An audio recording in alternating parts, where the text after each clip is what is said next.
আলহামদুলিল্লাহ ইন্নাল হামদালিল্লাহ নাহমাদুহু ওয়া নাস্তাঈনুহু ওয়া নাস্তাগফিরুহু ওয়া নাউযু বিল্লাহি মিন শুরুরি আনফুসিনা ওয়া মিন সাইয়্যাতি আমালিনা মান ইয়াহদিহিল্লাহু ফালা মুদিল্লা লাহু ওয়া মান ইউদ্লিল ফালা হাদিয়া লাহু ওয়া আশহাদু আন লা ইলাহা ইল্লাল্লাহু ওয়াহদাহু লা শারীকা লাহু ওয়া আশহাদু আন্না মুহাম্মাদান আবদুহু ওয়া রাসূলুহু أما بعد فإن خير الحديث كتاب الله وخير الهدي هدي محمد صلى الله عليه وسلم وشر الأمور محدثاتها وكل محدثة بدعة وكل بدعة ضلالة وكل ضلالة في النار رب اشرح لي صدري ويسر لي أمري واحلل عقدة من لساني يفقهوا قولي الحمد لله الذي هدانا لهذا وما كنا لنهتدي لولا أن هدانا الله মোহতারাম হাজরিন, আল্লাহর অশেষ মেহেরবানি যে আল্লাহ তাআলা যেই কয়জনই থাকি আমাদেরকে ধারাবাহিক তাফসিরে আমাদেরকে, আপনাকে, আমাকে, মা বোনদেরকে আসার যে তৌফিক দান করছেন, এটা একটা জান্নাতের বাগান। এখানে যে আসতে পারছি, কোরআনের কথা শুনবো, কোরআন সুন্নাহর কথা শুনবো, দুনিয়া থেকে যে কোনো সময় বিদায় হয়ে যাইতে হবে। তো এরকম একটা জান্নাতের বাগান, যেই জান্নাতের বাগান এটা আল্লাহর পছন্দের জায়গা। দুনিয়াতেই যদি জান্নাতের বাগানে আসতে না পারি, আবার সেইটার জন্য আশা করি আখেরাত পাবো। দুনিয়ায় পারলাম না দুনিয়ার জন্য, তো এটা তো বহুত বড় মেহেরবানি আল্লাহর। এখানে যে আসতে পারছি বহুত মেহেরবানি। এই জন্য দিল থেকে কোরআন সুন্নাহ কথা শুরু করার আগেই একবার অন্তত অন্তরের অন্তঃস্থল থেকে সেই মহান রব্বে কারিমের দরবারে জোরে সোরে কলেমায় শুকর আদায় করি। সবাই বলি আলহামদুলিল্লাহ। আজকে আমি বাছাই করে নিছি যে এতদিন বিভিন্ন কথাগুলো বলছি যাতে বুঝতে সুবিধা হয়। মানব সৃষ্টির রহস্যও বলছিলাম। আমরা বিভিন্ন সময় শুনি তিনটা জিনিস, যে নফস, রূহ, কলব, কিন্তু আসলে পরিষ্কার তো ধারণা নাই তিনটা জিনিস কোনটা কি। আজকে আমি একদম সহজভাবে বোঝানোর জন্য আমি 1 ঘন্টায় শেষ করে দিব। কিছু কথা বলবো, এরপরে এই নফস সাহাবীদের কেমন ছিল সেটার যদি সময় পাই 2টা সাহাবীর ঘটনা বলব। আমরা সবাই জানি যে একটা রাষ্ট্র পরিচালনার জন্য অন্তত অনেকগুলা বিভাগের মধ্যে 3টা খুব এসেনশিয়াল, খুব জরুরি। আইন প্রণয়ন বিভাগ, যেটাকে বলে লেজিসলেশন, আইন প্রণয়ন করবে।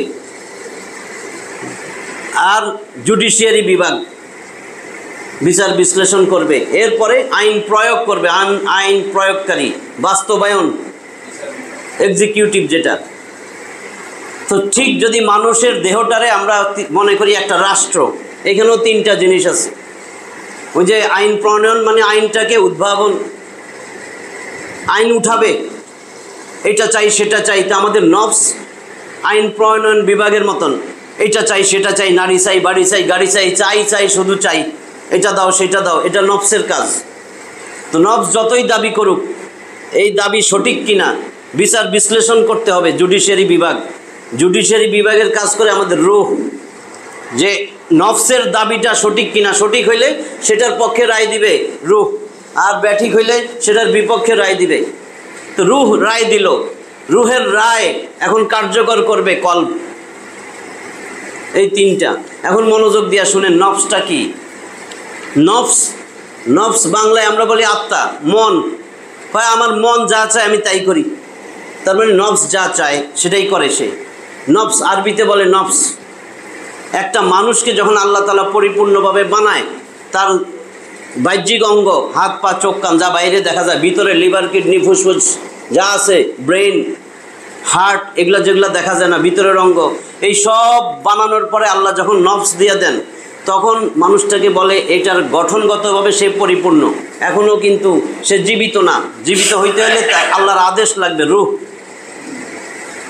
রূহ লাগবে। তাহলে নফস, এই নফসটা হলো আল্লাহ তাআলার একটা বিশেষ সৃষ্টি। এটা মানুষের শরীরের ভিতরেই কেন্দ্র করে অবস্থান করে। এই নফস মানুষকে ভালো মন্দের জ্ঞান বুদ্ধি দেয়। নফস, এই নফসটাই মানুষকে ভালো মন্দের জ্ঞান দেয়। আল কোরআনের ভাষায় নফস হলো আল্লাহ তাআলার একটা বিশেষ সৃষ্টি, যার মাধ্যমে মানুষের গঠনকে পরিপূর্ণ করা হয়েছে। এবং তাকে ভালো আর মন্দের জ্ঞান দান করা হয়েছে। আল্লাহ নিজেই কোরআনে বলছেন ভালো মন্দের জ্ঞান যে দিছে এই নফসের মাধ্যমে মানুষরে।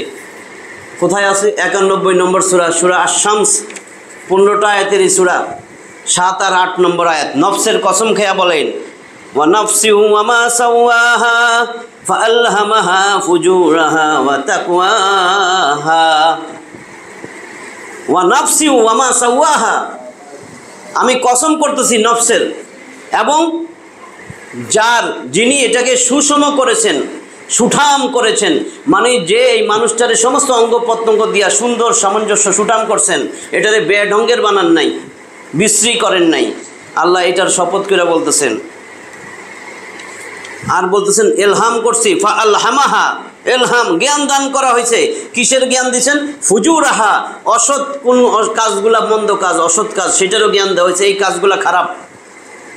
ওয়া তাকওয়াহা, এবং যেই সমস্ত কাজ সৎ কাজ, ভালো কাজ, ন্যায় পথ, সেগুলোরও জ্ঞান দিয়া দিছেন।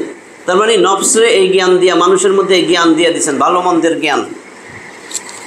জ্ঞান দান করার এক অর্থ হচ্ছে তিনি সেটারে ভালোভাবে বুঝাই দিছেন, ভালো মন্দ বুঝাই দিছেন, এবং তাকে আম্বিয়াগণ ও আসমানি কিতাব দ্বারা ভালো মন্দ চিনাইয়া দিছেন। অথবা এর অর্থ যে তার মস্তিষ্ক, তার হৃদয়, অন্তর ভালো মন্দ, নেকি বদির অনুভূতি প্রদান করেছেন। মস্তিষ্কে আর হার্টের মধ্যে, হৃদয়ের মধ্যে দিয়ে দিয়েছেন কোনটা ভালো কোনটা মন্দ এর অনুভূতি, যাতে সে নেকির পথ অবলম্বন করে, বদির পথ হতে দূরে থাকে। বুঝতেছেন তো? নফসটাই ভালো আর মন্দ কাজের পরিকল্পনা করে। আল্লাহ তাআলা কোরআনে বলছেন 12 নম্বর সূরা ইউসুফ। এতদিন ইউসুফ শুনছেন না? ইয়াকুব আলাইহিস সালামরে 2 বার প্রতারণা করছে না ছেলেরা? একবার ইউসুফ আলাইহিস সালামরে কুয়ায় ফেলায় বাঘে খাইয়া ফেলাইছে, জামার মধ্যে রক্ত লাগাইয়া। এরপরে ওই যে বনিয়ামিন বাটি চোর, পেয়ালা, তারপর বাপের কাছে যাইতে সাহস পাইতেছে না, বাপরে কেমনে কইব। তখন বাপ যেই কথাটা বলছিল যে একবার তো চালাই করছো, আরেকবার নিশ্চয়ই তোমাদের নফস তোমাদেরকে এমন নাটক সাজাইছে, এখন আইসা বলতেছো বেনিয়ামিন রয়ে গেছে এখানে, সে চুরি করছে। ওইটাই আল্লাহ তাআলা কোরআনে বলেন 12 নম্বর সূরা ইউসুফের 83 নম্বর, ওই যে বলছি নফসই ভালো আর মন্দ কাজের পরিকল্পনা করে। তাহলে এদের নফস, এই ছেলেগুলার নফস কি করছে? ইয়াকুব আলাইহিস সালাম বলতেছেন ক্বালা বাল সাওয়ালাত লাকুম আনফুসুকুম আমরা। তার বাকি ছেলেদেরকে বলতেছেন, সে বলল, মানে ইয়াকুব বলল, বাল সাওয়ালাত লাকুম আনফুসুকুম, তোমাদের মন, তোমাদের নফস তোমাদের জন্য একটা গল্প, একটা পরিকল্পনা সাজাইয়া দিছে। সাওয়ালাত, সাজিয়ে দিয়েছে। নফস মানুষকে সৎ বা অসৎ কাজের আদেশ করে। নফস সৎ কাজ অথবা অসৎ কাজের আদেশ করে। এটাও সূরা ইউসুফের একটা আয়াত, 12 নম্বর সূরার 53 নম্বর আয়াত। কি বলছেন? আল্লাহ তাআলা বলেন ওয়ামা উবাররিউ নাফস ইন্নান নাফসা লাআম্মারাতুম বিসু ইল্লা মা রাহিমা রাব্বি ইন্না রাব্বি গফুরুর রহিম। ওয়ামা উবাররিউ নাফস, ইউসুফ আলাইহিস সালাম বলতেছে, ওই যে জুলেখা যে কুকর্ম করতে চাইছিল, ওয়ামা উবাররিউ নফস, সে বলতেছে আমার নফস নির্দোষ না, আমি আমারে নির্দোষ মনে করি না, আমারে আল্লাহ রহম করছেন, আমি বাইচে গেছি। ইন্নান নাফসা লাআম্মারাতুম বিসু, লামে তাকিদ, লাআম্মারাতুম, এইটা এখন গ্রামার বললে সময় কম। লাআম্মারাতুম, লামে তাকিদ জোর দিয়ে বলছেন, আম্মারাতুম বিসু, ইসমে ফাইল মুবালাগা বলে। এখানে বলছেন এত বেশি আদেশ করে, এত বেশি আদেশ করে এই নফসে আম্মারা। কি আদেশ করে? বিসু, খারাপ কাজের, মন্দ কাজের। নিশ্চয়ই নফস অবশ্যই মন্দ কাজের নির্দেশ দেয়।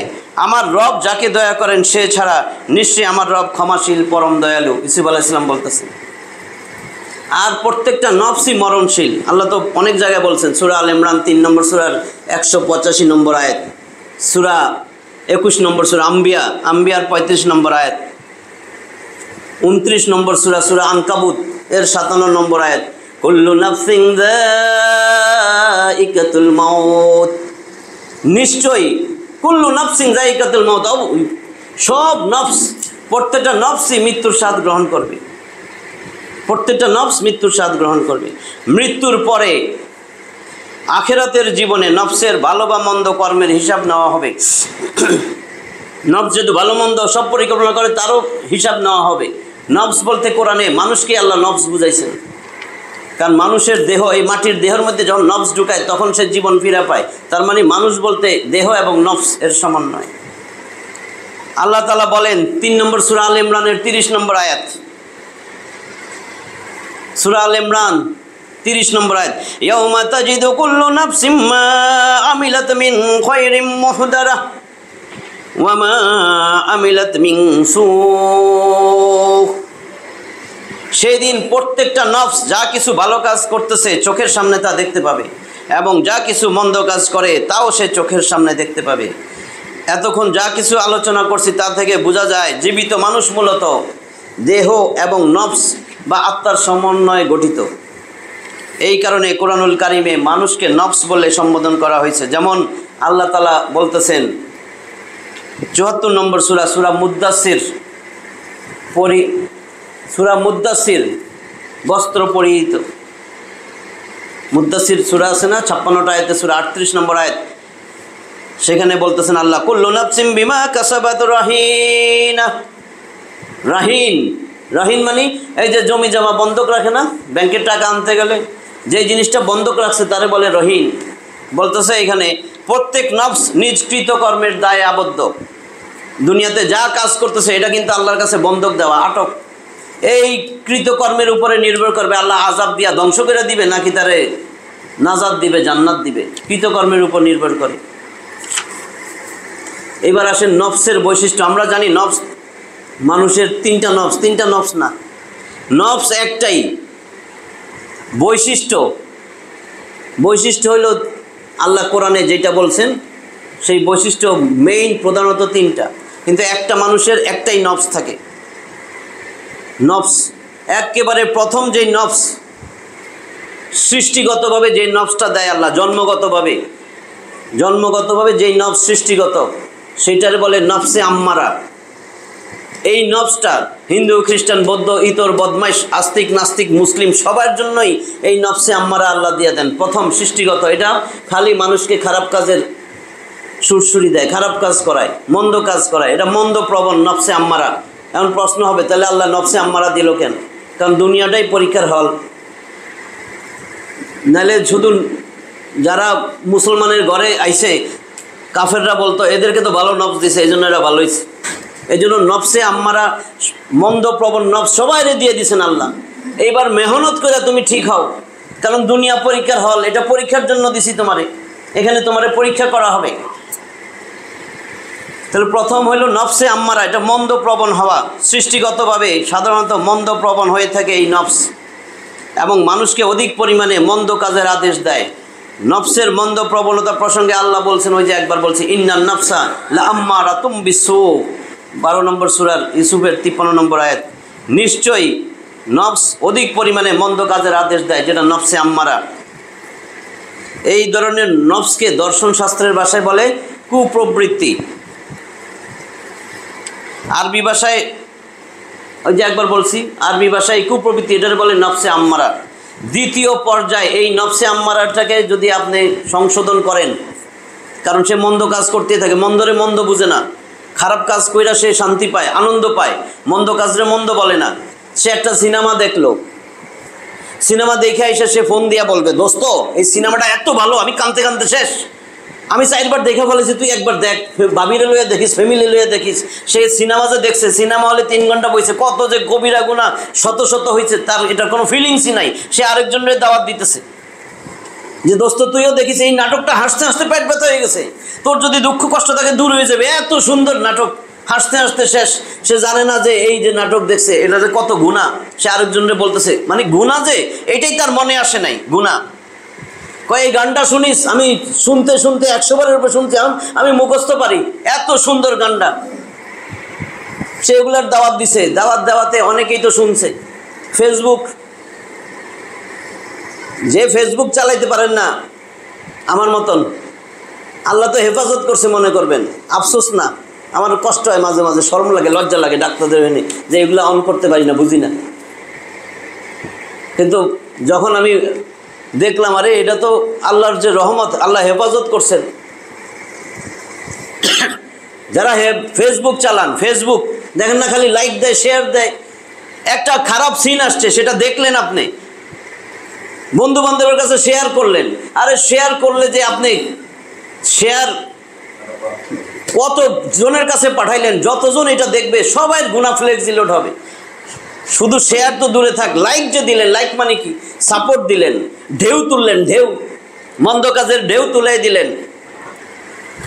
কাজে সাবধান এগুলা করার আগে। কেন? কারণ আল্লাহ রসুলের হাদিস, আমি তো বলছি কোরআন সুন্নাহর দলিল ছাড়া কথা বলা যাবে না। হাদিস কি হাদিস? এই হাদিসটা কোথায় আছে? মুসলিম শরীফে আছে, 2674। এই হাদিসটা তিরমিজিতে আছে, 2674 নম্বর হাদিস। এই হাদিসটা ইবনে মাজায় আছে, 206 নম্বর হাদিস। এই হাদিসটা রিয়াজুস সালেহিন তাওহীদ প্রকাশনী 179 নম্বর হাদিস। এই হাদিসটা আবু দাউদে আছে। এতগুলা জায়গায় আছে, যাতে মনে না আসে তো মিথ্যা হাদিস, নাউজুবিল্লাহ। এই জন্য আমি এতগুলা নাম কইলাম, এতগুলা কিতাবের মধ্যে হাদিসটা আছে। হাদিসটা কি? আন আবি হুরায়রা রাদিয়াল্লাহু তাআলা আনহু قال قال رسول الله صلى الله عليه وسلم من دعا الى هدى كان له من الاجر مثل اجور من تبعه لا ينقص ذلك من اجورهم شيئا ومن دعا الى ضلالة كان عليه من الاثم مثل اثام من تبعه لا ينقص ذلك من اثامهم شيئا। দুইটা অধ্যায়। প্রথমে কি বলছেন? আবু হুরায়রা রাদিয়াল্লাহু তাআলা আনহু বলেন, নবী করিম সাল্লাল্লাহু আলাইহি সাল্লাম বলতেছেন, মান দা ইলা হুদান, যদি কেউ একটা মানুষকে হেদায়েতের দিকে ডাকে, কল্যাণের দিকে ডাকে, ভালো কাজের কথা বলে, কোন একটা ভালো কাজের আদেশ দেয়, কানা লাহু মিনাল আজরি মিসলু উজুরি মান তাবিয়াহু, তাইলে যারে বলছে, আদেশ দিছে, সে যদি ওই ভালো কাজটা করে, সে যত নেকি পাবে। এই লোকটা যে আহ্বান করছিল, সে বৈশা সে কিন্তু করে নাই, ওই বেটাই করছে, ফ্লেক্সিলোড হইতে থাকবে ওই আমল। সে যতজনের পরবর্তীতে বলবে ওই ভালো কাজ, আর যতজন করবে মরে যায়ও কিন্তু সেটা ফ্লেক্সিলোড পাইতে থাকবে। লা ইয়ানকুসু যালিকা মিন উজুরিহিম শাইয়া, একটা বিন্দু পরিমাণও আল্লাহ তার সওয়াব কমাবে না। যে শুধু আদেশ করছিল, অনুরোধ করছিল, ভালো কাজটার কথা বলছিল, কল্যাণের দিকে ডাকছিল। ঠিক উল্টা, ওয়ামান দা ইলা দালালাতিন কানা আলাইহি মিনাল ইসমি, আর যে পাপ কাজের দিকে ডাকে, একটা খারাপ কাজ, নাটক দেখতে কয় এটা কি ভালো, সিনেমা দেখতে কয় এটা ভালো। মানে আমাদের নফস কিরকম হইলে বুঝবেন? যদি আপনাদের এখনো মনে হয় দেখলে কি হয়েছে, তাহলে আপনার নফসে আম্মারা ওইটা বোঝার জন্য বলতেছি। কারণ আপনার কাছেও মনে হয় না পাপটা যে পাপ, গুনাহ যে গুনাহ। কয় গুনাহ কি এর? নাটক এনা করছে। কয় নাটক কি হয়েছে? কয় আম্মারে বউ বানাইছে, নাটক এনা করছে। কাজী সাহেব আইছে, আইসা ওই নায়কের সাথে নায়িকার বিয়ে না পড়াইছে, এটা তো অভিনয়, বিয়া কিন্তু হয়ে গেছে। কারণ ওইখানে একদম সেম কাজী আসছে, আবার কয় কবুল এজাব সব সাক্ষী চুক্তি রাইখা। বুঝেন নাটক? কেন নাটক করবেন আপনি? আপনারা তো এই দুনিয়ায় পাঠাইছে পরীক্ষা করার জন্য, আপনারা কি নাটক করার জন্য, সিনেমা করার জন্য পাঠাইছে? আমার কথাগুলো বুঝতেছেন? তাইলে আপনার এই যে এই হাদিসে কি বলছে, যে একটা খারাপ কাজের দিকে ডাকবে, সে যদি খারাপ কাজ করে, আরেকজনরে করায়, করতেই থাকে, আপনি মরে গেছেন, সারা জীবন করতেছে, এর মধ্যে আরো তার অনেক অনুসারী হয়েছে ওই খারাপ কাজ, আপনি ছিলেন বলার আহ্বায়ক, এখন আপনার ফ্লেক্সিলোড হইতেই থাকবে সারা জন্মের মতন। এক বিন্দু আল্লাহ আপনার এই গুনাহ দেওয়া কমাবে না। তাহলে নফসে আম্মারা, আমরা জানতে পারলাম নফসে আম্মারা হলো খারাপ নফস, সারা জীবন খালি খারাপ কাজের দিকে ডাকবে, খারাপ কাজ করাবে। এই যারা এই নফসের উপর মেহনত না কইরা এই নফসেই সন্তুষ্ট, এইভাবে জীবন পার করে দিবে, তাদের জন্য তো জাহান্নাম অবধারিত। কারণ আল্লাহ পরীক্ষার জন্য পাঠিয়েছে, এই নফসকে চেঞ্জ করো, আমি আল্লাহর আদেশ নিষেধ মাইনা চলো, আমার হালালকে হালাল জানো, হারামকে হারাম জানো, আমি যেগুলা সৎ কাজ অসৎ কাজ বলছি সেগুলার পার্থক্য নির্ণয় করে সেইভাবে চলো। তুমি রসুলকে আদর্শ বানাও, কোরআন দেখো, কোরআন পড়ো। আমি একটা কিতাব দিছিলাম, চোখ খুলো, তোমার চোখ দিছি, সব আমার এই চোখের মধ্যে আমি আদেশ দিছি, দেখা দেখো। আমি যদি আমার আদেশ উঠাই নেই, দেখবা না? আমার আদেশ যদি উঠাই নেই, তুমি দেখবা না? তাহলে এই নফসের উপর মেহনত কইরা যদি এরকম কইরা নফস বানাইতে পারো, যেই নফসটা খারাপকে খারাপ জানে, ভালোকে ভালো জানে, পাপকে পাপ জানে, পাপ কাজ করছে, পাপ হয়ে গেছে, এখন খালি আফসোস, দূর কেন করলাম, ইস কেন করছিলাম এটা, দূর এর কথায় ক্রিকেট খেলা দেখতে বসছিলাম, কেন যে আইলাম, নামাজগুলো কাজা হয়ে গেলো, ইস আস উস এরম করে না? অনেকে দেখবেন নামাজ ছুটে গেলে ইস ইস করে। অনেকের বুঝবেন এটা নফসে আম্মারার উপরের স্টেজ, প্রথম স্টেজ নফসে আম্মারা। যদি আপনার একটা ভালো কাজ করতে পারেন নাই তাও আফসোস, খারাপ কাজ করলে তো আফসোস হবেই, যে ভালো কাজেই অংশগ্রহণ করতে পারে নাই আফসোস করতেছে, খারাপ কাজ তো তারে দেওয়া হবে না, যদি হইয়াও যায় সে তিরস্কার করবে, নিজেরা নিজে ধিক্কার দিবে, কেন করলাম, দূর কেন সিনেমাটা দেখলাম, কেন গানটা শুনলাম, কি লাভ হইলো ওইটার গিবত কইরা, মিথ্যা কথাটা বললে কি লাভ হইলো, কেন মিথ্যা কথা কইলাম, আরে মদ কি একটা খাওয়ার জিনিস, কেন এদের সাথে মিশা মদটা খাইলাম, এক ডোক খাই আর এক কাপ খাই, কেন খাইলাম, হায় রে কেন মদটা খাইলাম, এটা কি খাওয়ার জিনিস, কেন একজনের নামে সমালোচনা করতেছি, এটা কি করার জিনিস, কেন গিবত করতেছি, এটাতে কি ফায়দা, কি করার জিনিস এটা, যদি এরকম আফসোস থাকে বুঝবেন এটা হলো দ্বিতীয় স্টেজ, দ্বিতীয় স্তর নফসে লাওয়ামা। এটা একটা ভাগ্যের ব্যাপার নফসে লাওয়ামা, কারণ আল্লাহ কসম খাইছেন নফসে লাওয়ামার। 75 নম্বর সূরা, সূরা কিয়ামা। এই কিয়ামার মধ্যে আছে 40টা আয়াত, কিয়ামা পুনরুত্থান, এর 1 আর 2। লা উকসিমু বিয়াউমিল কিয়ামা ওয়া লা উকসিমু বিন-নাফসিল লাওয়ামা। শপথ, আল্লাহকে আমি শপথ করতেছি কিয়ামত দিবসের, আমি আরো শপথ করতেছি সেই নফসের যে নিজেরা নিজে ধিক্কার দেয়, যে নিজেরা নিজে তিরস্কার করে, আত্মবর্ষণাকারী নফস। তার মানে আল্লাহ যেটারে কোরআনে শপথ করেন সেটার অনেক গুরুত্ব, তার মানে নফসে লাওয়ামার গুরুত্ব অনেক। এইটা যদি আয়ত্ত করতে পারে এটাই অনেক, জান্নাতে চলে যাওয়ার জন্য এটাই অনেক। কারণ এই নফসের মানুষ পাপকে পাপ বুঝে, সে যখন কোনো পাপ করেই ফেলবে সে আরেকজনকে দাওয়াত দিবে না, সে অনুশোচনা অনুতপ্ত হবে, আল্লাহর কাছে তওবা করবে।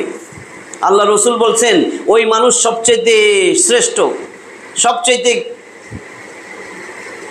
দামি, যে পাপ করে পরক্ষণেই তওবা করে, তার আমল নামায় তওবার বন্যা হয়ে যাবে। গুনাহ করতেছে আর তওবা করতেছে, গুনাহ করতেছে তওবা করতেছে। হাদিস, আলবানী এটারে সহিহ বলছেন।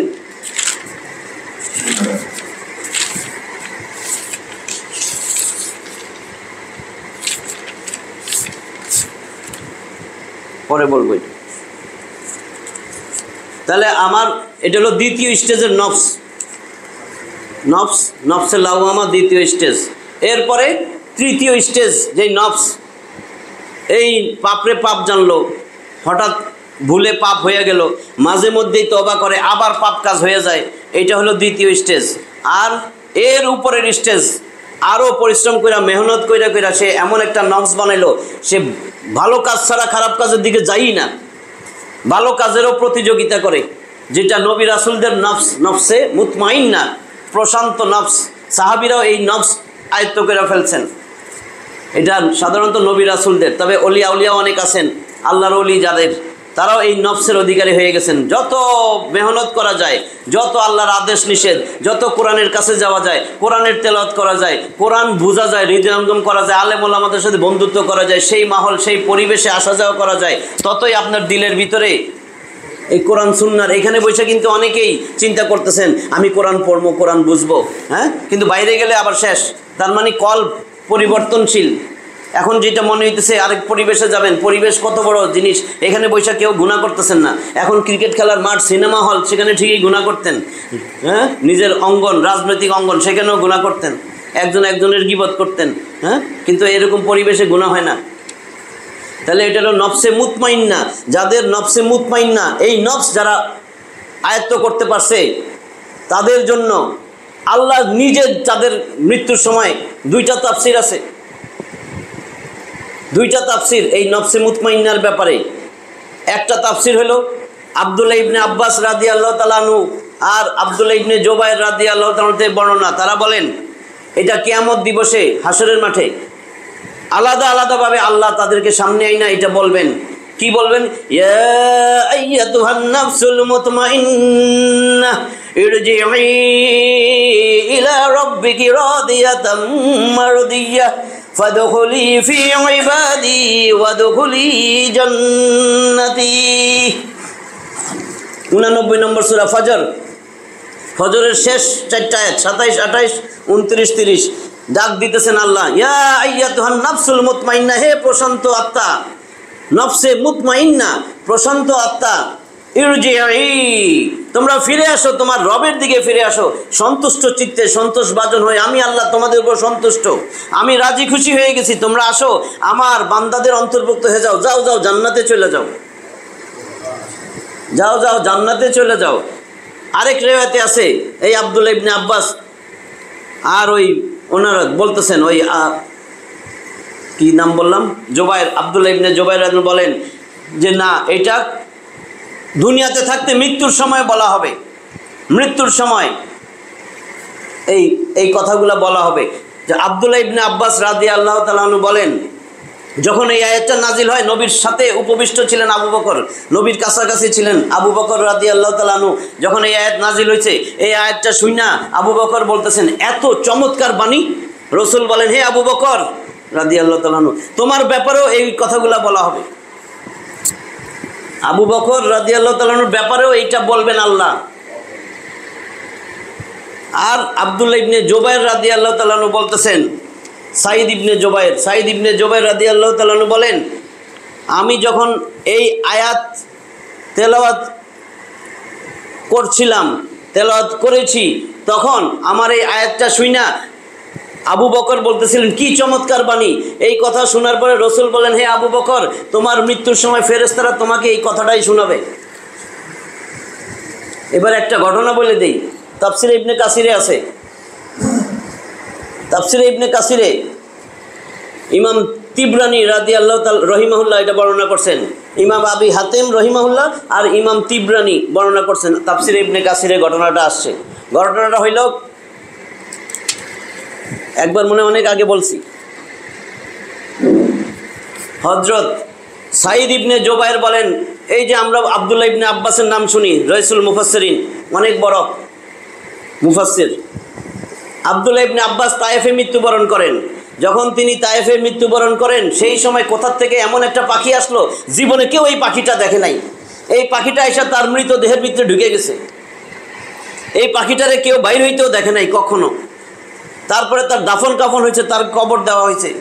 কবর দেওয়ার পরে কবরের এক কোণা থেকে এই আয়াত তেলাওয়াত শুরু হয়ে গেল, ইয়া আইয়াতুহান নাফসুল মুতমাইন্নাহ ইরজিই ইলা রাব্বিকি রাদিয়াতাম মারদিয়াহ। কে আয়াতটা তেলাওয়াত করছে কেউ জানতেও পারে নাই। তার কবর থেকে আয়াত আসতেছে। কত মর্যাদা সম্পন্ন এই সাহাবীগুলা, এটা বোঝানোর জন্য বললাম। তাহলে তিনটা নফস আমরা পাইছি। নফসে আম্মারা প্রাথমিক স্টেজ, যেটা খালি গুনাই করবে, কোনো ফিলিংস নাই, গুনাহ কইরা মজা পাবে, আনন্দ পাবে, মানুষের গুনার দিকে ডাকবে। আর এর সাথে যদি আপনি মেহনত করেন, এই নফস আছে আপনার, কিন্তু মেহনত করতেছেন, কারণ জন্মগতভাবে সবার এই নফস দেওয়া হয়েছে। আপনি মেহনত করলেন, দিনের সাথে চললেন, কোরআন পড়তে পারেন, এখন আলেম ওলামাদের সাথে বন্ধুত্ব করছেন, বা দিনের মজলিসে বসেন, তাফসির মাহফিলে আসেন, ওয়াজ মাহফিলে বসছেন, আপনার দিলের কোনো পরিবর্তন হয়েছে, 3 দিনে গেছেন, বাইরে হয়েছেন দাওয়াতের কাছে, 3 চিল্লা পুরা করে আসছেন, যেভাবে হোক, যে কোনো পরিবেশে যায় আপনার এখন কিউরিসি জাগছে, দিন শিখবেন, দিন বুঝবেন, এই লাইনেই চলতেছেন। এখন আপনার নফস খারাপরে খারাপ বুঝে, মন্দরে মন্দ বুঝে। গাঞ্জা খায় না, হিরোইন খায় না, আগে খাইতো, মদটা এখন এগুলো সাইডে দিছে, সিগারেট বন্ধ সাইডে দিছে। তারে এগুলা এখন মনে হয় যে কেন এগুলা করছিলাম, কেন সিগারেট খাইছিলাম, কেন মদ খাইছিলাম, হাই হাই কিরে ভাই, তোবা করতেছে আল্লাহর কাছে, কান্নাকাটি করতেছে, নিজেরা নিজে তিরস্কার করতেছে। এইটা হলো নফসে লাওয়ামা। এরপরে শুধু সে ভালো কাজই করে, কোরআন পড়া প্রশান্তি পায়, নামাজ যাতে ছুইটা না যায়, আজানের সাথে সাথে তার ঘুম ভেঙে যায়, আজানের আগে ঘুমে উঠা যায়, তাহাজ্জুদ পড়ে, নফল পড়ে, তার ভালো কাজের প্রতিযোগিতা, ভালো কাজই তার ভালো লাগে, মন্দের দিকে তার মন্দ চিন্তাও আসে না, মন্দ কাজের দিকেও যায় না। এটা হলো নফসে মুতমাইন্না, প্রশান্ত অন্তর। এই তিনটা নফস, নফসের কথা তো বুঝতে পারলাম। এবার রূহ, রূহ কি জিনিস? রূহ কি জিনিস? মানুষরে যখন আল্লাহ তাআলা সমস্ত অঙ্গ মাটির থেকে বানাইছে, আদম আলাইহিস সালামরে বানাইলেন।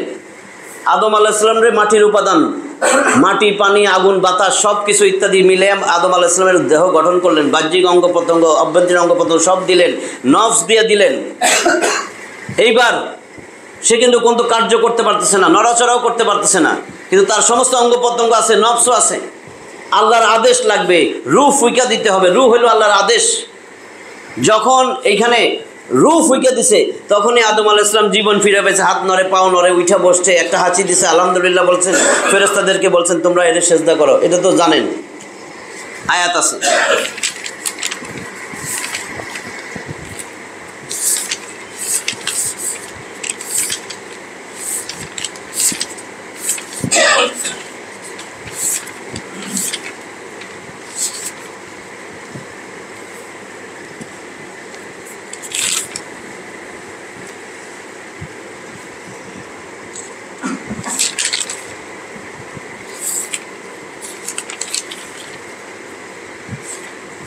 সূরা সদ 38 নম্বর সূরা, সূরা সদ আছে 88 আয়াত, এর 71 আর 72 নম্বর আয়াত। দেখেন আল্লাহ কি বলেন, ইজ ক্বালা রাব্বুকা লিল মালাইকাতি ইন্নী খালিকুম বাশারাম মিন তিন। ইজ ক্বালা রাব্বুকা লিল মালাইকা, স্মরণ করো যখন তোমাদের রব ফেরেশতাদের উদ্দেশ্য করে বলতেছিলেন, ইন্নী খালিকুম বাশারাম মিন তিন, আমি তো মাটি থেকে মানুষ বানাবো। তারপরে বলছেন ফাইজা সাওয়াইতুহু, যখন আমি সেই মানুষগুলারে সুষম করব, পরিপূর্ণ করব, ওয়া নাফাখতু ফীহি মির রূহ, এরপর তার মধ্যে আমার রূহ বা আদেশ সঞ্চার করব, ফাকাউ লাহু সাজিদিন, তখন তোমরা তার উদ্দেশ্যে সিজদায় অবনত হয়ে যাও। ফেরেশতাদেরকে বলতেছেন, এখানে রূহ বলা হয়েছে, আসলে রূহ কি এর উত্তর আবার আল্লাহ তাআলা পবিত্র কোরআনে দিয়ে দিয়েছেন। রূহ কি 17 নম্বর সূরা বনী ইসরাইল আছে 111 আয়াত, 85 নম্বর আয়াত। ইহুদিরা রাসূলের কাছে আসছিলেন রূহ কি জিজ্ঞেস করার জন্য, আল্লাহ তখন আয়াত নাজিল করে দিয়েছেন, ইয়াসআলুনাকা আনির রূহ কুলির রূহ মিন আমরি রাব্বি ওয়া মা উতিতুম মিনাল ইলমি ইল্লা ক্বালিলা। ইয়াসআলুনাকা আনির রূহ, তারা তোমার রূহ সম্বন্ধে জিজ্ঞেস করে, ও নবীজি বলেন, কুলির রূহ মিন আমরি রাব্বি, বলেন এই রূহ হইছে আমার রবের একটা আদেশ। রূহ শুধু আদেশ, বলেন রূহ হইল আদেশ। ওয়া মা উতিতুম মিনাল ইলমি ইল্লা ক্বালিলা, এই রূহ সম্বন্ধে আমি তোমাদেরকে যত সামান্য জ্ঞান দিছি, অনেক কম জ্ঞান দিছি। কে বলতেছে? আল্লাহ বলতেছে রূহ সম্বন্ধে অনেক কম জ্ঞান দিছি। রূহের বিষয় যেহেতু মানুষের জ্ঞান অত্যন্ত কম, সেই জন্য সহজে বোঝার জন্য মোবাইলের নেটওয়ার্কের কথা ধরেন। মানুষের শরীর একটা মোবাইল, ভালো করে বুঝেন, মোবাইল, এই মোবাইলের মধ্যে হার্ডওয়্যার আছে, সফটওয়্যার আছে। হার্ডওয়্যার সফটওয়্যার তো আপনারা ভালোই জানেন। নেটওয়ার্ক ইন্টিগ্রেটেড যে সার্কিট, এটা হলো হার্ডওয়্যার, এটা মোবাইলের ভিতরে আছে। আর নেটওয়ার্ক রিডার, এটা হলো আপনার সফটওয়্যার, এগুলো মোবাইলের ভিতরে আছে। মোবাইলের মধ্যে যথেষ্ট চার্জ, 100তে 100 চার্জ আছে। এখন মোবাইলের মধ্যে এরিয়া নেটওয়ার্কও নাই, কোনো কানেকশন নাই, এরিয়া নেটওয়ার্কের কানেকশন নাই, লোকাল নেটওয়ার্কের কানেকশন নাই। একটা কলও কি কারোর কাছে যাবে? মোবাইল তো পরিপূর্ণ, মোবাইলে যা আছে নেটওয়ার্কও আছে, মোবাইলের হার্ডওয়্যার সফটওয়্যার আছে, এনার্জি আছে, চার্জ ফুল। নেটওয়ার্কের কানেকশন নাই, লোকাল নেটওয়ার্ক নাই, কোনো কল আদান প্রদানও সম্ভব হইতেছে না। ঠিক মানুষের দেহ এরকম, মানুষের দেহের মধ্যে সব আছে, অঙ্গ প্রত্যঙ্গ সব আছে, নফস আছে, দেহ পুরাটা আছে, কিন্তু রুহের নেটওয়ার্কের কানেকশন যদি না থাকে, রুহ আল্লাহর আদেশ যদি না থাকে, তাহলে সেই বডি দিয়া আপনার হাত পাও নড়াচড়া করতে পারবে না, চোখও খুলতে পারবে না, কোনো কার্য সম্পাদন করতে পারবে না, সমগ্র মহাবিশ্বের সাথে আপনার কোনো যোগাযোগের ব্যবস্থাও থাকবে না। বুঝছেন তো? একটা মোবাইল বানানোর সময় মোবাইলের কত কিছু লাগে, সব ফ্যাক্টরিতে যাবেন দেখবেন সব আলাদা আলাদা, একটা এক জায়গায় এসে সব একত্রিত হয়ে এরপরে মোবাইল হয়। এই মোবাইলের মধ্যে একটা ব্যাটারিও থাকে, কারেন্টের চার্জ, বৈদ্যুতিক শক্তি দিয়ে এই ব্যাটারি ফুল চার্জ হয়েছে। মোবাইলের মধ্যে সমস্ত ফিচার দেওয়া আছে, সমস্ত টেকনোলজি দেওয়া আছে, ব্যাটারির শক্তিও আছে। এখন মোবাইল কাজ করতে পারতেছে না কেন? কারণ সুইচ যদি অন না করেন, অনে টিপ না দেন হবে। অনটা হইল আদেশ, আদেশ আদেশ যদি সুইচ অন না করেন, মোবাইলের যত এনার্জি থাকুক, মোবাইলের যত আপনার ফিচার থাকুক, টেকনোলজি যাই থাকুক, অন হবে না। মোবাইল দিয়ে কাজই করতে পারবে না, সুইচ অন করা লাগবে। তো মানুষেরও ঠিক ওই রকম, মানুষের শরীরের সমস্ত অঙ্গ প্রত্যঙ্গ সব আছে, রুহ আছে, নফস আছে। এখন আদেশটা নাই, আদেশ মানে সুইচ অন করলেন না, কি আল্লাহ আদেশ পাঠালেন না। আদেশ কি? রুহ। এই রুহ রুহ যখন ফুইকা দিবে এটাই শক্তি, আপনার হাত নড়বে, পাও নড়বে, শক্তি লাগবে, এই শক্তিটা রুহের মাধ্যমে আসবে। এটা হলো বোঝানোর জন্য বললাম, এটা হলো আমাদের রুহ। তার মানে সব কিছুর জন্য আল্লাহর আদেশ লাগবে, আদেশটাই শক্তি। মহাবিশ্ব যখন বানাইছেন, মহাবিশ্ব আল্লাহকে আমি আমার শক্তি দিয়া, আমার ক্ষমতা বলে এই মহাবিশ্ব আমি সৃষ্টি করছি, আর আমি এটারে এখন সম্প্রসারণ করতেছি। বিজ্ঞানীরা তো এখন বললো যে মহাবিশ্ব সম্প্রসারণশীল। আল্লাহ কইছে 1450 বছর আগে, কোথায়? 51 নম্বর সূরা, সূরা জারিয়াত। সূরা জারিয়াত, বিক্ষেপকারী বাতাস, 60 আয়াতের এই সূরার 47 নম্বর আয়াত। আল্লাহ বলতেছেন ওয়াস-সামাআ বানাইনাহা বিআইদিন ওয়া ইন্না লামুসিউন, লামে তাকিদ, ওয়া ইন্না লামুসিউন। আমি মহাবিশ্ব নিজের ক্ষমতা বলে শক্তি দিয়ে বানাইছি।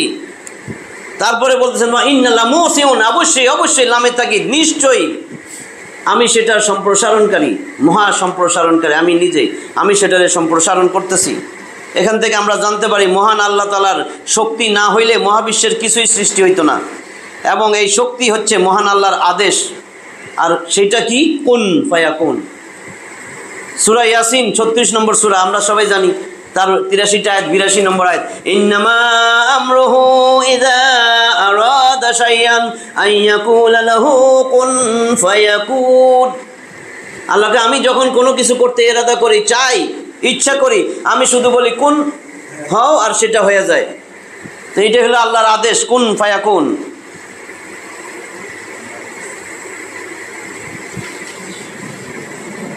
এবার চলেন আমরা যাব মানব সৃষ্টির রহস্য ভেদ করতে। প্রথম মানব সৃষ্টি কিভাবে হলো এই সম্পর্কে মহান আল্লাহ বলেন। আদম আলাইহিস সালামকে কেমনে সৃষ্টি করলেন?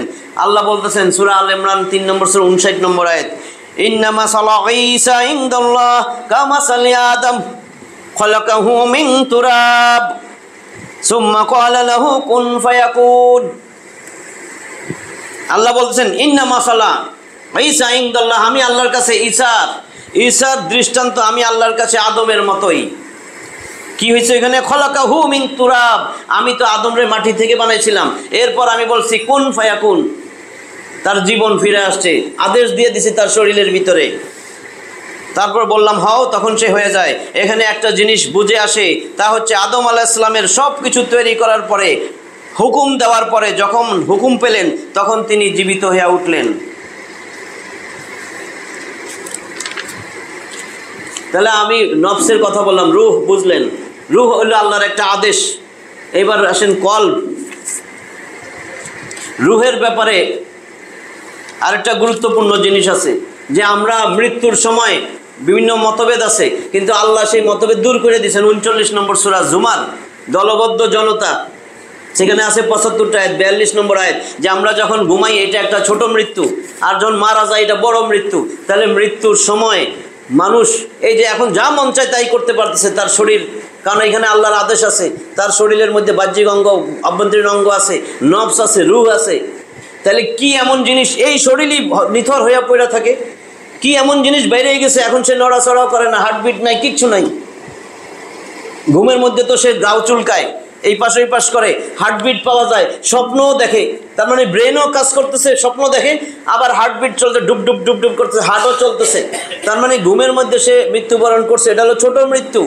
তাহলে কেন সে এখন হাত পা নড়াইতে পারতেছে, জোরে ডাক দিলে, ধাক্কা দিলে উঠে যায়, কিন্তু মরা এটারে যদি ধাক্কা দেয় তাও উঠবে না। এইটার সামনে শত শত মানুষ কান্নাকাটি করতেছে, কিছুই শুনে না।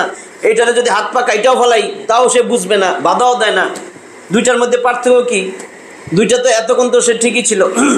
এখন যদি আমি হঠাৎ করে এখানে পইরা মরে যাই, আমার তো হাত পা, চোখ, কান, নাক সব আছে, তা এমন কি হইলো আমি এখন হাঁটতে পারি না, কেন উঠতে পারি না, চোখও খুলি না, কোনো কিছু নাই, পালস নাই, কি পার্থক্য, কি বেড়ে গেল? আল্লাহ তাআলা বলে দিতেছেন কি বেড়েছে, কি করেন আল্লাহ, ঘুমের মধ্যে কি করেন, মরার সময় কি করেন। 39 নম্বর সূরা জুমারের 42 নম্বর আয়াতে, ওয়াল্লাহু ইয়াতাওয়াফফা,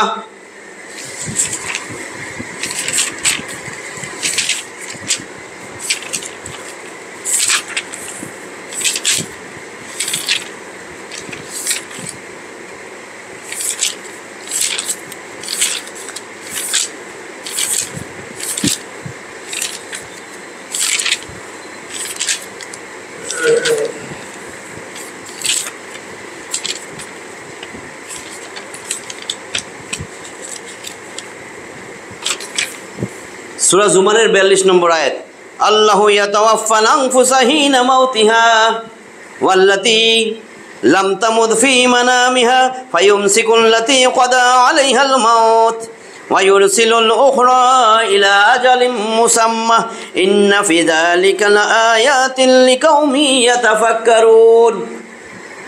আল্লাহু ইয়াতাওয়াফাল আনফুসা হিনা মাউতিহা, আল্লাহ তাআলা মানুষের যখন মৃত্যুবরণ করে তখন সমস্ত নফস আল্লাহ তাআলা নিয়ে নেন। মৃত্যুর সময় সব নফসগুলারে হরণ করেন, আর যারা মৃত্যুবরণ করে না তাদের নফসগুলাকেও তিনি হরণ করেন ঘুমের মধ্যে। যাদের মৃত্যু হয় নাই, মৃত্যু লেখে নাই আল্লাহ, তাদেরটা ঘুমের মধ্যে নফসগুলারে নিয়ে নেন। অতঃপর যাদের মৃত্যু অবধারিত হয়ে গেছে তাদের নফসগুলাকে আল্লাহ রাইখা দেন। এই ঘুমের মধ্যে যাদের মৃত্যু ঠিক করে রাখছেন তাদের নফসগুলারে আর ফেরত দেন না, এবং অন্যান্যদের নফসগুলাকে নির্দিষ্ট সময়ের জন্য ফেরত পাঠান। এই আয়াত থেকে বোঝা যায় ঘুম আর মৃত্যু উভয় অবস্থায় দেহ থেকে নফস পৃথক হয়ে যায়। তবে পার্থক্য হলো ঘুমের সময় দেহ থেকে একটা বিষয় পৃথক হয়ে যায়, আরেকটা বিষয় পৃথক হয় না। নফস সাময়িক সময়ের জন্য বিচ্ছিন্ন হয়ে যায় এবং রূহ সংযুক্ত থাকে ঘুমের সময়। ফলে রূহের সংযোগ অবশিষ্ট থাকায় এই সময় মানুষ নানা রকম মানবীয় অনুভূতি টের পায়। তবে নফস না থাকায় জাগ্রত মানুষের মতো সাড়া দিতে পারে না। আর মৃত্যুর সময় দেহ থেকে দুইটাই বিচ্ছিন্ন হয়ে যায়, নফস আর রূহ। দেহ ছেড়ে নফস চিরতরে চলে যায় আর কখনো ফিরে আসে না, আর রূহের সংযোগ চিরকালের জন্য বিচ্ছিন্ন হয়ে যায়। ফলে বায়োলজিক্যাল ডেথ অর্থাৎ অক্সিজেনের অভাবে মস্তিষ্কের সকল কার্যক্রম বন্ধ হয়ে যায়। ফলে কোনো রকমের মানবীয় অনুভূতি, মানুষ কোনো কিছুর প্রতি সাড়া দিতে পারে না, কিছুই টের পায় না, মানে ব্রেনও ড্যামেজ হয়ে যায়। বুঝছেন? মৃত্যুর সময় রূহও বেড়ে যায়, নফসও বেড়ে যায় চিরদিনের জন্য। ঘুমের সময় নফস বেড়ে যায়, রূহ থাকে, এই জন্য রূহ থাকে, রূহ শক্তি হার্টবিট চলায়, মস্তিষ্ক চালায়, স্বপ্ন দেখে, হার্টবিটও চলে, হাত পা নাড়াচড়া করে। এইগুলো আমার গেল কি, রূহ চলে গেল। এবার আসেন কলব কি জিনিস। কলবের ব্যাপারে আল্লাহ তাআলা পবিত্র কোরআনে বলতেছেন কলব মানে কি? কলব মানে অন্তর, হার্ট আমরা বলি। কলবের আরেকটা হলো পরিবর্তনশীল। কলব পরিবর্তন হয়ে যায়, যে এখানে কলব এখন ভালো ভালো কাজের কথা মনে হইতেছে, বাইরে গেলে আবার শয়তানে ধরবে। কলব পরিবর্তনশীল। এই জন্য আল্লাহ রসুল একটা দোয়া নিজে নিজে বেশি বেশি করতেন, আমাদেরকে দোয়া শিখাই দিয়েছেন। আল্লাহ রসুলের দোয়ার দরকার ছিল না, তার তো গুনাই নাই। এটা কেন করতেন? আনাস রাদিয়াল্লাহু তাআলা আনহু বলেন নবীজি সবসময় এই দোয়াটা করতেন। সহিহ আলবানী, এটা আবার তিরমিজির হাদিস। আল্লাহ রসুল দোয়া করতেন, ইয়া মুকাল্লিবাল কুলুব সাব্বিত কলবি আলা দীনিক। হে কল পরিবর্তনকারী, হে আল্লাহ আপনি তো কল পরিবর্তনকারী, আমার অন্তরটা যেন দ্বীনের উপরে ইস্তেকামত থাকে, স্থির থাকে, এটার যেন পরিবর্তন না হয়। আল্লাহ ইয়া মুকাল্লিবাল কুলুব সাব্বিত কলবি আলা দীনিক, দ্বীনের উপরে আমার কলবকে মজবুত রাখেন। আর কলব কি জিনিস? কলব যে হার্ট, এটা রসুল বলে দিয়েছেন। আমি অনেকবার এই হাদিসটা বলছি, 52 নম্বর হাদিস, তাওহীদ প্রকাশনী, বুখারীর হাদিস, মুসলিমেও আছে 1599 নম্বর হাদিস। নুমান ইবনে বাশির বলেন আল্লাহ রসুল বলতেছেন, আলা জাইনা রাখো, ওয়া ইন্না ফিল জাসাদি মুদগা, প্রত্যেকটা মানুষের শরীরের ভিতরে একটা গোস্তের টুকরা আছে। ইজা সালাহাত সালাহাল জাসাদু কুল্লুহু ওয়া ইজা ফাসাদাত ফাসাদাল জাসাদু কুল্লুহু আলা ওয়াহিয়াল কলব। যখন এই গোস্তের টুকরা ভালো হয়ে যায় গোটা শরীর ভালো হয়ে যায়, যখন গোস্তের টুকরা খারাপ হয়ে যায় গোটা শরীর খারাপ হয়ে যায়। আলা জাইনা রাখো, এটা কলব। আল্লাহ রসুল দেখাইতেছেন কলব এখানে হার্ট, গোটা শরীর ভালো হয়ে যাবে এটা যদি ভালো হয়ে যায়। তার মানে হাত ভালো কাজ করবে, চোখ ভালো জিনিস দেখবে, কান ভালো জিনিস শুনবে, মুখ ভালো জিনিস খাবে, মুখ দিয়ে ভালো কথা বলবে। খারাপ হয়ে গেলে এই একই, সব খারাপ হয়ে যাবে। আমার হাত দিয়া খারাপ কাজ ধরবে, খারাপ কাজ করবে, পাও দিয়া খারাপের দিকে যাবে, চোখ দিয়া খারাপ দেখবে, কান দিয়া খারাপ শুনতে তার ভালো লাগবে। এটা হলো কলব। আল্লাহ বলতেছেন কলবের ব্যাপারে পবিত্র কোরআনে, ওই যে বললাম লাহুম কুলুবুল্লাহ ইয়াফকাহুনা বিহা, আল্লাহ বলছেন ওয়ালাকাদ যারানা লি জাহান্নাম কাসীরাম মিনাল জিন্নি ওয়াল ইনস, আমি তো ওই সমস্ত জিন আর ইনসান দিয়া জাহান্নাম পূর্ব। কাদেরকে? লাহুম কুলুবুল্লাহ ইয়াফকাহুনা বিহা, যাদের কলব দিয়েছিলাম, কলব দিয়া সে ভালো জিনিস দেখে না, আমারেও চিনে না, আমার রসুলরে চিনে না, আমার কোরআনের অনুধাবন করে না, কোরআন নিয়ে গবেষণা করে না, চিন্তা গবেষণা। এর আগেও বলছি 7 নম্বর সূরা আরাফের 179 নম্বর আয়াত। তাহলে এই হলো কলব। আল্লাহ তাআলা পবিত্র কোরআনে আরো বলছেন সূরা বাকারার 10 নম্বর আয়াত, ফি কুলুবিহিম মারাদুন ফাজাদাহুমুল্লাহু মারাদান, যাদের অন্তরে রয়েছে ব্যাধি, আল্লাহ বলতেছেন ফি কুলুবিহিম মারাদুন, তাদের অন্তরে আছে রোগ, কি রোগ? সত্য বিমুখ, সত্য কোনোদিন নিজেও বলবে না, সত্য গ্রহণও করবে না। আল্লাহ বলেন আল্লাহ তাদের ব্যাধি আরো বাড়াইয়া দিতেছেন। সত্য বিমুখতার ব্যাধি যাদের অন্তরে আছে, আল্লাহ বলেন তাদের এই ব্যাধিটিকে আমি আল্লাহ নিজে আরো বাড়াইয়া দিয়া থাকি। সত্য বিমুখ যারা। এতক্ষণ যা আলোচনা করলাম সেই আলোচনার ভিত্তিতে বলা যায় সমগ্র সৃষ্টি জগৎকে অ্যাক্টিভ রাখার জন্য এবং পরস্পরের যোগাযোগ সক্ষম করার জন্য আল্লাহ তাআলার একটা সামগ্রিক কুদরত কার্যকর রয়েছে। এই যে সারা পৃথিবীর সমস্ত যোগাযোগ ব্যবস্থা, এগুলো সব আল্লাহর কুদরত। এবং রূহ হইল সেই সামগ্রিক কুদরতের অংশবিশেষ। যতক্ষণ পর্যন্ত মানুষের মধ্যে রূহের সংযোগ দেওয়া না হয় ততক্ষণ পর্যন্ত মানুষ যোগাযোগের উপযোগী হতে পারে না। মানুষের শরীরে রূহের সিগন্যাল ধারণের উপযোগী অঙ্গ প্রত্যঙ্গ আছে, যেমন হৃৎপিণ্ড এবং মস্তিষ্ক হলো প্রধান দুইটা সিগন্যাল ধারণের উপযোগী অঙ্গ। এই কারণে দেখা যায় কোনো ব্যক্তির হৃৎপিণ্ডে আঘাত করলে অথবা মস্তিষ্কে আঘাত করলে সে মারা যায়, অথচ হাত পা কাইটা ফেলেলেও সে মরে না। আল্লাহর আদেশে নির্দিষ্ট সময় পর্যন্ত জীবনযাপন করার পর যখন নফস বা আত্মাকে চূড়ান্তভাবে ফিরিয়ে নেওয়া হয়, যতদিন সময়সীমা দিয়েছেন এরপরে তো আমি বাঁচলাম, এরপরে যখন নফসকে চূড়ান্তভাবে ফিরিয়ে নেন আল্লাহ, এবং আল্লাহ তাআলা রূহের সংযোগ বিচ্ছিন্ন করে দেওয়ার মাধ্যমে সৃষ্টি জগতের সাথে মানুষের যোগাযোগের সকল রাস্তা বন্ধ করে দেন, মানুষ তখন বড়ই অসহায় হয়ে যায়। দেহ এবং রূহবিহীন সেই নফসের জগতে আল্লাহর রহমত ছাড়া মানুষের আর কোনো উপায় থাকে না। তাই আল্লাহ রাব্বুল আলামিন আমাদের সকলকে তার দ্বীনের প্রতি সন্তুষ্ট হওয়া, তার সন্তোষভাজন ও প্রিয় বান্দা হওয়া এবং আত্মসংশোধনের মাধ্যমে নফসে মুতমাইন্না অর্জন করার তৌফিক দান করেন, আমিন। যেই নফসকে সাদর অভ্যর্থনা জানিয়ে আল্লাহ নিজেই বলছেন, ইয়া আইয়াতুন নাফসুল মুতমাইন্না ইরজিই ইলা রাব্বিকি রাদিয়াতাম মারদিয়া।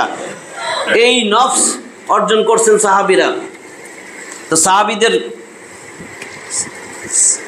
সাদ সালাবি, একজন সাহাবী সাদ সালামি, অত্যন্ত গরিব সাহাবী, একটু বয়সও হয়ে গেছে, এত কালো, মুখে আবার বসন্তের দাগ। 8 মাস হয়েছে রসুল সাল্লাল্লাহু আলাইহি ওয়াসাল্লামের হাতে হাত দিয়া ইসলাম গ্রহণ করছে। এই সাহাবী রসুলের দরবারে বসে কাঁদতেছেন। রসুল বলেন তুমি কাঁদো কেন? কয় 8 মাস হয়েছে আমি ইসলাম গ্রহণ করছি। এই 8 মাস মদিনার সমস্ত অলিগলিতে গেছি বিয়ে করার জন্য, যেহেতু এটা আপনার সুন্নত। কেউ আমি কালো দেখা, গরিব দেখে আমার মেয়ে দেয় না। আমার ভয় হইতেছে যে আপনার এই সুন্নত বর্জন করার কারণে আমি পারতেছি না, না জানি আমার জান্নাত থেকে আল্লাহ আমারে বঞ্চিত করেন, এই জন্য কাঁদতেছি। আল্লাহ রসুল খুব ভালোবাসতেন এই সাদ সালামি, খুবই গরিব, কালো, মুখে বসন্তের দাগ, একটু বয়স হয়ে গেছে। তা আল্লাহ রসুল বললেন, শুনো, তুমি আমার বার্তা নিয়ে যাও, তুমি যাও, সবচেয়ে ধনী ব্যক্তি এখানে আছে মদিনার, আমর ইবনে ওহাব, আর তার একটা মেয়ে আছে খুবই সুন্দরী। তুমি যা বলবা আল্লাহ রসুল আপনার মেয়ের সাথে আমাকে বিয়ে দিয়ে দিছেন। খুশিতে চলে গেছে আমর ইবনে ওহাবের বাড়িতে, যাইয়া এই ঘটনা কইতেছে যে আল্লাহ রসুল বলছে আপনার মেয়ের সাথে আমার বিয়ে দিয়ে। বেটা তো এমন রাগ হয়েছে, রাগ হইয়া তারে তো বাসর থেকে তাড়াই দিছে বকাবদ্ধ কইরা। আর তার ঘরের থেকে মেয়ে শুনতেছিল।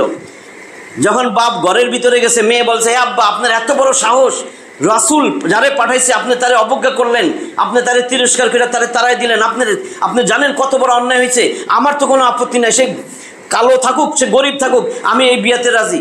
আপনি তাড়াতাড়ি রসুলের কাছে ক্ষমা চান। রাসূল যারে পছন্দ করে পাঠাইছে আপনি রাসূলের বিরুদ্ধে ফতোয়া দিয়ে দিছেন, কথা বলে দিছেন। দৌড়াইয়া গেছে রসুলের দরবারে আমর ইবনে ওহাব, অনেক বড় ব্যবসায়ী, যা বলতেছে, হে আল্লাহ রসুল, আমারে আগে মাফ করেন, ক্ষমা করেন, আমি তখন মাথায় আসে নাই, আমার মেয়ে রাজি হয়েছে, আমিও রাজি, আপনি যা বলবেন তাই। তারপরে সাদ খুশি, সাদরে ডাইকা সাদ সালামি। আল্লাহ রসুল বলেন, আমি যাও, তোমার জন্য 600 দেরহাম মোহরানা ধার্য করলাম, যাও তুমি তোমার স্ত্রীর কাছে যাও। সে তো চিন্তায় পড়ে গেছে, এত গরিব, 600 দেরহামই তো তার কাছে নাই। অন্যান্য সাহাবীরা চিন্তা করলো রসুল এত ভালোবাসে, তো ওরা সবাই মিল্লা 600 দেরহামের কিছু বেশি উঠাই দিছে। কইছে, যাও তোমার মোহরানা দিয়া, বাকি টাকা দিয়া তোমার নতুন বউর জন্য কিছু কিনা নিয়ে আসো মদিনার বাজার থেকে। এখন সে খুশিতে মদিনার বাজারে গেছে, যাইয়া এখন নতুন বউয়ের জন্য জিনিসপত্র কিনবে। এমন সময় দেখে মদিনার বাজার থেকে জিহাদের ঘোষণা আসছে, যে আল্লাহ রসুল জিহাদের ঘোষণা দিছেন। নফস বুঝাইতেছি, আমাদের নফস হইলে কি করতাম, আরে বিয়া কর্ম যুদ্ধ কর্ম মানে কি আর যুদ্ধ কর্ম। এখন এমনি তো জিহাদের ডাক দিলে অনেকেই যাবো না, সেই জায়গায় তার বিয়া, আজকে বিয়া, এখানে অনেকে তাফসিরে আসতে পারেন নাই, বিয়ার দাওয়াত আছে, আজকে দাওয়াতে গেছেন গা, এটা কোনো যুদ্ধ বা কিছু, খালি খাইবেন, খাইয়া কালকে সকালের আগে কিন্তু পায়খানা করে শেষ করে দিবেন, তাহলে সেই খাবারটা খাইতে গেছেন গা তফসিরটা থুইয়া। এখন আমি যেটা বুঝাইতেছিলাম, সেই সাদ সালামি নতুন বিয়েই হইতেছে না, বয়সে হয়ে গেছে, কালা, মুখে বসন্তের দাগ, কেউ মেয়ে দেয় না, 8 মাস ঘুরছে, সেই সময় তার তো মনটা ওইদিকেই থাকার কথা, যে যদি আবার সুইটটা গেল, আমরা এরকম করি না, যদি সুইটটা যায় রাজি হয়েছে, যদি একটু দেরি করি, আবার যদি গড়িমসি করি, তাইলে বুঝতেছেন তো। কিন্তু সে সেখানে চিন্তা করতেছে, আল্লাহর হাবিব জিহাদের ডাক দিছেন, ও সাদ, নিজেরা নিজে তিরস্কার ধিক্কার দিতেছে, ও সাদ, তোমার মনের মধ্যে কি হইলো, কিভাবে সম্ভব যে আমি আজকে ফুল সজ্জা করব, আমি নতুন বউয়ের কাছে যাব, কিভাবে জিহাদে না যাই আমি এখানে করব, না না না আমি জিহাদেই চলে যাব। সে সমস্ত টাকা পয়সা দিয়া ঢাল তলোয়ার কিনলো, এবার যুদ্ধে ঝাঁপায় পড়ছে। সাদ সালামি যুদ্ধ করতে করতে একেবারে সমস্ত শত্রু কতল করতে করতে করতে করতে একসময় নিজেই শহীদ হয়ে গেলেন। যুদ্ধ শেষ, আল্লাহ রসুল সাহাবীদেরকে নিয়ে দেখতেছেন দূরে একটা লাশ পড়ে রয়েছে, সাহাবীদেরকে নিয়ে গেলেন, যায় দেখে এই তো আমার সাদের লাশ, রসুল কাইন্দা দিচ্ছেন, চোখ দিয়ে ঝরঝরে পানি পড়তেছে, কারণ তার দৃশ্য ছিল এরকম, লোহার টুপি মাথার ভিতরে ঢুকে মগজ বাড়িয়ে গেছে, জিহ্বা বাইর হয়ে রয়েছে, আল্লাহ রসুল কাঁদতেছেন। আল্লাহ রসুল হঠাৎ করে আসমানের দিকে তাকাইলেন, তাকাইয়া এবার হাসতেছেন, এরপরে আবার আকাশ থেকে লজ্জা পাইলে যেরকম চোখ ফিরাই নিছেন। এক তরুণ সাহাবী লুবাবা দেখছেন, লুবাবা দেখা প্রশ্ন করতেছেন, হে আল্লাহ রসুল, আমি 3টা জিনিস দেখলাম, আপনি কেন এটা করলেন? সময় কম দেখে আমি 3টা আর বললাম না, কেন এটা করলেন? আল্লাহ রসুল বলেন, শুনো, আমি যখন আমার সাহাবী আমার মহব্বতে সে নতুন বিয়ের পিড়িতে বসবে, সেইটা ত্যাগ কইরা সে ওই টাকা পয়সা নাই, মানুষে দিছে, সেই টাকা দিয়া যুদ্ধের সরঞ্জাম কিনা আমি রসুলের মহব্বতে আল্লাহর দিন বুলন্দ করার জন্য সে যুদ্ধক্ষেত্রে চলে আসছে, সে আবার শহীদ হয়েছে, আমার স্নেহের কারণে আমার চোখ দিয়ে পানি চলে আসছে, আমি তার এত স্নেহ করি, সে তার জীবন দিয়ে দিছে এই ইসলামের জন্য। তারপর আমি আসমানের দিকে তাকাইলাম, দেখি তার এত উচ্চ মাকাম, আল্লাহ এত সুন্দর জান্নাতের ব্যবস্থা, জান্নাত সাজাইতেছেন, আমি সেই জন্য মুস্কি হাসলাম, আমার হাসি এসে পড়ছে, আমি খুশি হয়ে গেলাম। আর সে যে শহীদ হয়েছে, আসমানের দিকে তাকাই দেখি সব দরজা খোলা, আমি দেখি সমস্ত হুর দৌড়াদৌড়ি করতেছে, কোন হুর কে সবার আগে আমার সাদ সালামিনে কোলে নিবে, এই জন্য প্রতিযোগিতা লাগছে। হুররা যখন দৌড়াদৌড়ি করতেছিল, তার সামনের পর্দা সরে গেছে, আমি লজ্জায় চোখ ফিরাই নিছি। এটা হলো নফসে মুতমাইন্না, এদের জান্নাত দিবে না তো আমগরে দিবে। সংক্ষেপে সালামির কথা বলতেছি, আরেক সাহাবী একদম নফসে মুতমাইন্না অর্জন করছেন, তার নাম হলো হযরত সালাবি রাদিয়াল্লাহু তাআলা আনহু,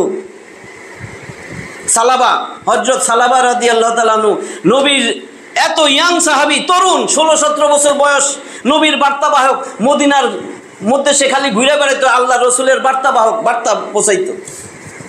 16-17 বছর, লম্বা, তরুণ, মদিনার রাস্তা দিয়ে হাঁটতেছেন, এমন সময় এক ঘরের দিকে তার নজর পড়লো, ঘরের দরজা খোলা, গোসলখানার মধ্যে এক মহিলা গোসল করতেছে, বাতাসে ওই গোসলখানার পর্দা সইরা যাইতেছে, ওদিকে চোখ পড়ার সাথে সাথে কিন্তু চোখ ফিরাই নিছে, সাহাবী তো চোখ চলে যায় না, চোখ ফিরাই নিছে, কিন্তু সে খালি আফসোস, কেন তাকাইলাম, কেন এটা করলাম, হায় হায় রে, আমি রসুলের বার্তাবাহক, আমি তো মুনাফিক, হায় হায় যদি আল্লাহ এখন আয়াত নাজিল করে দেয়, মনে হয় রসুলের কাছে আল্লাহ জানাই দিয়েছেন, আল্লাহ জানাই দেয় সাথে সাথে, তোমার এক সাহাবী এই কাম করছে, রসুলের কাছে আমি যাবো কেমনে, দরবারে কেমনে যাবো, হায় হায় আমি মনে মুনাফিক, মনে এতক্ষণে আয়াত নাজিল হয়েছে, সে ওই মদিনার থেকে পলাইয়া চলে গেছে, ভয়ে পলাইছে।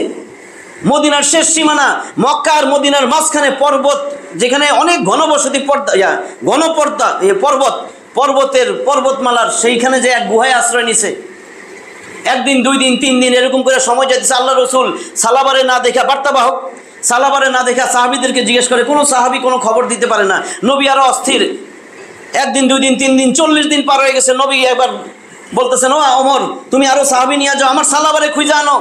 একবারে তছনছ করে ফেলেছে, মদিনা খুঁজতে ওই পর্বতের জায়গায় চলে গেছে, যাইয়া সেখানে দেখে কয়েকজন বেদুইন মহিষ চড়াইতেছে, তাদের কাছে যাইয়া বলতেছে, এরকম একটা ছেলে দেখছো, অনেক লম্বা, 16-17 বছর বয়স হবে। কয় আমরা তো এরকম কারোরে দেখি নাই। তো তারা চলে যেতেছিল। কয় শুনেন, আমরা একটা ছেলেকে দেখছি খালি কান্দে, লম্বা, ঠিক আছে বয়স ওরকম, কিন্তু খালি কান্নাকাটি করে, কোনো কথা বলে না। মাগরিবের আগে আগে ওই গুহার থেকে বাইরে আসে। আমরা এখানে মহিষ চড়াই, তারে দেখে মায়া লাগছে, আমরা তারে 1 বাটি দুধ দেই। এরকম কইরা 40 দিন হয়ে গেছে প্রায়। সে এইখানে আসে, আমরা তারে 1 বাটি দুধ খাওয়াই। দুধ যখন চুমুক দেয়, সাথে সাথে তার চোখ দিয়া ঝরঝর করে পানি পড়ে, দুধের সাথে পানি মিশে যায়। আমরা দেখে অবাক হয়ে যাই, এত কান্দে কেন? আর কান্দতে কান্দতে আবার চলে যায়। তো ওরা বলতেছে এটাই সালাবা হবে, যেরকম শুনছে এটাই সালাবা হবে। আমরা আজকে দেখি মাগরিবের আগে তো আসবে, তো তারা অপেক্ষা করতেছে। দেখে মাগরিবের আগে একটা ছেলে আসতেছে, লম্বা উঁচা, কাছে আসছে, দেখে সালাবা। তারা দূর থেকে দেখতেছে, দেখে ঠিকই তো এরা 1 বাটি দুধ দিছে। এমন কান্নাকাটি করছে, দুধের সাথে পানি মিশে যেতেছে, চোখের পানি। তারপরে তারা চলে আসছে, আয়সা বলতেছে, হে সালাবা, তোমার কি হয়েছে? তুমি রসুলের দরবার ছাইরা এখানে আসছো কেন? ওরা তো আর জানে না। সালাবা বলতেছে, আমি মুনাফিক হয়ে গেছি, আমি মুনাফিক, আমি এত পাপ করছি, আমার নামে কোনো, তুমি সত্যি করে বলো রসুল তোমাদের কেন পাঠাইছে? আমার নামে আয়াত নাজিল হয়েছে? মুনাফিকের কোনো আয়াত? কয় না, কোনো আয়াত নাজিল হয় নাই। তুমি এগুলা কি বলতেছো? তুমি রসুলের কাছে চলো। কয় না, আমি যাবো না, আমি রসুলের এই মুখ দেখাইতে পারবো না, আমি আল্লাহর ভয়ে আছি, আমি এই জন্য কাঁদতেছি, আল্লাহ যদি আমারে ক্ষমা করে। কয় শুনো, রসুল তোমার জন্য অস্থির হয়ে গেছে, তুমি যদি যাইতে না চাও, ওমর বলতেছেন, আমি তো তোমারে জোর কইরা নিয়ে যাব, ওমর রাদিয়াল্লাহু বলতেছে। তারপরে তারা ওমর রাদিয়াল্লাহু তো অন্যান্য সাহাবী নিয়ে গেছিলেন, তারা নিয়ে আসছে রসুলের দরবারে। সালাবা রসুলের দরবারে এসে হাউমাউ করে কাঁদতেছেন। রসুল্লে বলতেছেন, এই আল্লাহ রসুল, আমার নামে কোনো আয়াত নাজিল হয়েছে? কয় কেন আয়াত নাজিল হবে? কয় রসুল, আমি তো মুনাফিক, আমি তো খুব পাপী, আমি তো অনেক বড় অন্যায় করে ফেলেছি, আল্লাহ তো আমারে ক্ষমা করবে না। কয় শুনো, তুমি আল্লাহর রহমত থেকে নিরাশ হইও না, কোনো আয়াত নাজিল হয় নাই, তুমি এমন করতেছো কেন? তোমার যেই পেরেশানি লাগতেছে, এত দুর্বল। আল্লাহ রসুল তার কোলের মধ্যে তার মাথাটা নিছেন। সে বলে, আমার মতন পাপীরে কেন আল্লাহ রসুল আপনি কোলে নিতেছেন? আপনার বুকে কেন আমার আশ্রয় দেন? আমি তো পাপী, আমি মুনাফিক, আমার তো ক্ষমা নাই। কয় তুমি কেন এরকম করতেছো? তারপরে সে বলতেছে, হে আল্লাহ রসুল, আমার গোস্ত আর হাড্ডির মধ্যে মনে হয় যেন পিঁপড়া হাঁটতেছে। আল্লাহ রসুল তো বুঝলেন। আল্লাহ রসুল বলেন, তাহলে তুমি শাহাদা পড়ো, তোমার কাছে তো মালাকুল মউত এসে গেছে। তো আল্লাহর রসুলের কোলে মাথা রাখাই সে শাহাদা পড়তেছে, আশহাদু আল্লা ইলাহা ইল্লাল্লাহু ওয়াহদাহু লা শারীকা লাহু ওয়া আশহাদু আন্না মুহাম্মাদান আবদুহু ওয়া রাসূলুহু। তার প্রাণবায়ু বেরিয়ে গেছে, সে মারা গেছে রসুলের কোলেই। রসুল সাল্লাল্লাহু আলাইহি সাল্লাম এইবার সালাবার গোসল নিজে দিলেন, দাফন কাফনের ব্যবস্থা করলেন, জানাজা পড়াইলেন। এইবার কবরে নিয়ে যাইতেছেন। রসুল সাল্লাল্লাহু আলাইহি সাল্লাম কবরে রওনা দিয়েছেন, সাহাবীরাও আছে। রসুল সাল্লাল্লাহু আলাইহি সাল্লাম এমনভাবে পাও ফালাইতেছেন, আস্তে আস্তে আস্তে আস্তে। ওমর রাদিয়াল্লাহু আনহু, এই আল্লাহ রসুল এমন করতেছেন কেন? এত বড় রাস্তা, এত প্রশস্ত রাস্তা, এইভাবে হাঁটতেছেন কেন? কয় ওমর, তুমি কি দেখো আমি তো পাও রাখতে পারতেছি না। আল্লাহ তার কবরে এত ফেরেশতা পাঠাইছেন, তার জানাজা এত ফেরেশতা, আমি তো পাও রাখার জায়গা পাইতেছি না। আমি কিভাবে পাও রাখবো? আমি তো পাও আঙ্গুলি ফালাইতে পারতেছি না। এত ফেরেশতা আসছে আর সালাবার জন্য, এত দোয়া, তার রূহ কবজ করার জন্য। তার রূহ কে কার আগে নিবে? এই ফেরেশতারা। এটা হলো নফসে মুতমাইন্না। আজকে আমরা পরীক্ষার আগে ছাত্ররা নামাজ পড়ে এটা করে, পরীক্ষায় ফেল করলে আল্লাহর কাজই করুন না, আমার ফেল করাই দিছে। হ্যাঁ, কোনো কিছু যখন চাই না পাই, তখন আল্লাহর বিধানের বিরুদ্ধে তুচ্ছ তাচ্ছিল্য করি, কত কিছু করি। আরে এলো সালাবা, কোনো অন্যায় করেন নাই, চোখ ফিরাই নিছেন, তওবা করতেছেন, অনুশোচনা করতেছেন, তিরস্কার করতেছেন। কখন আল্লাহ মাফ করে দিয়েছেন? আল্লাহ তো বলছেন, লা তাকনাতু মির রাহমাতিল্লাহ, আমার রহমত থেকে বঞ্চিত হয় না, আমার রহমত থেকে নিরাশ হইও না। ওর গুনাহ হয়েছে, ক্ষমা চাও, আমি সব মাফ করে দিব। কত গুনাহ নিয়ে আসবা, পাহাড় পরিমাণ, আসমান জমিন পরিমাণ, আমি সেটাও ক্ষমা করে দিব। কিন্তু তওবা করো। আমরা যা কিছু বললাম, শুনলাম, বুঝলাম, এর উপর যেন আমল করতে পারি। নিজেরা যেন নফসে মুতমাইন্না, দুনিয়ার ব্যাপারে বড় বড় জায়গায় প্রতিযোগিতা করি। ওর ব্যবসা এরকম, আমিও করবো, সারা দিন রাত পরিশ্রম করি ব্যবসা বড় করার জন্য। কিন্তু নফস নিজে একটু মিলাই যে আমার কি খারাপ কাজ করলে খারাপ লাগে কিনা, গুনার কাজ কি গুনাহ মনে হয় কিনা। টেলিভিশনের সামনে ঘন্টার পর ঘন্টা নাটক দেখতেছি, সিনেমা দেখতেছি, পর মহিলা দেখতেছি, আমার কি একটু খারাপ লাগে কিনা? আরে প্রশ্নই তো উঠে না, খারাপ লাগবে কি? তাহলে আমার নফস কোথায় আছে? কেন প্রতিযোগিতা করি না? নফসে আম্মারা, দ্বিতীয় নফস, এটা তো সহজ, এটা তো অর্জন করতেই হবে। বলছে তুমি বড় বড় প্রতিযোগিতা করো, তুমি কেন আখিরাতের ব্যাপারে নফসে মুতমাইন্নার কেন প্রতিযোগিতায় লাগো না? তাহলে তো দুনিয়াও শান্তি, আখিরাতেও শান্তি। আল্লাহ আমাদেরকে নফসে মুতমাইন্না অর্জন করার তৌফিক দান করুন, আমিন। ওয়া আখিরু দাওয়ানা আলহামদুলিল্লাহি রাব্বিল আলামিন।